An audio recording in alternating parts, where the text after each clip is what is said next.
Hello বন্ধুরা, আমি অর্পিতা। আমি আজ চলে এসেছি আবার একটা নতুন ভিডিও নিয়ে। কাল ছিল আমার একটা হেয়ার স্মুথনিং, আমার বাড়ির থেকে খুবই কাছাকাছি, তাই চলে গেছিলাম ক্লায়েন্টের বাড়িতে। দেখো, কথা বলতে বলতে পৌঁছেও গেলাম। ওদের বাড়িতে ঢুকেই সব থেকে সুন্দর জিনিসের দর্শন হলো, ভগবানের দর্শন। দেখো, জগন্নাথ দেব, বলরাম দেব আর সুভদ্রা, কি সুন্দর না?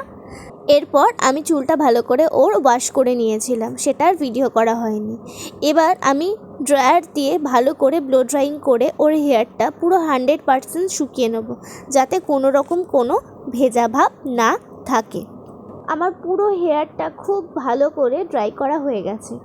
এরপর আমি চুলটা অল্প অল্প করে সেকশনে ভাগ করে এই ব্রাশ দিয়ে স্মুথনিং ক্রিমটা অ্যাপ্লাই করে নেব। আর ক্রিমটা অ্যাপ্লাই করার পরে খুব ভালো করে হাত দিয়ে টেনে টেনে ক্রিমটাকে বসাবো। পুরো হেয়ারেই ক্রিমটা অ্যাপ্লাই করা হয়ে গেছে। এরপর হেয়ারটা আমি ধুয়ে নিয়েছিলাম।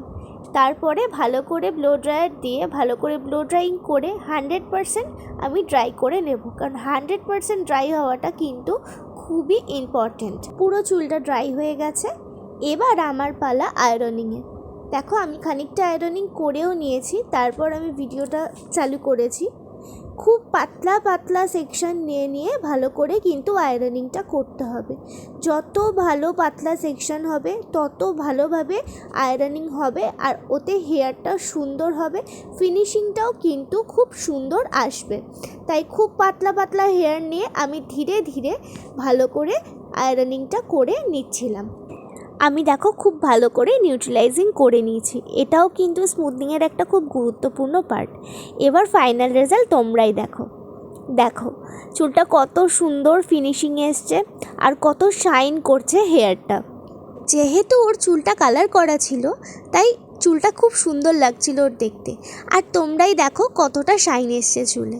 তাই আমার স্মুথনিংটা যদি তোমাদের ভালো লেগে থাকে, তোমরা কিন্তু জানাতে কেউ ভুলো না। আর যারা যারা আমার কাছে স্মুথনিং করতে চাও, তারা আমার সাথে কন্ট্যাক্ট করে নিতে পারো, আমি দিয়ে দেবো কন্ট্যাক্ট নাম্বার। কাজ শেষ হতেই ও আমাকে আনতে চলে এসেছিলো। এবার বাড়ি ফিরছি ওর সাথে। ভিডিওটা এখানেই শেষ করছি। কেমন লাগলো জানিও। টাটা সবাইকে।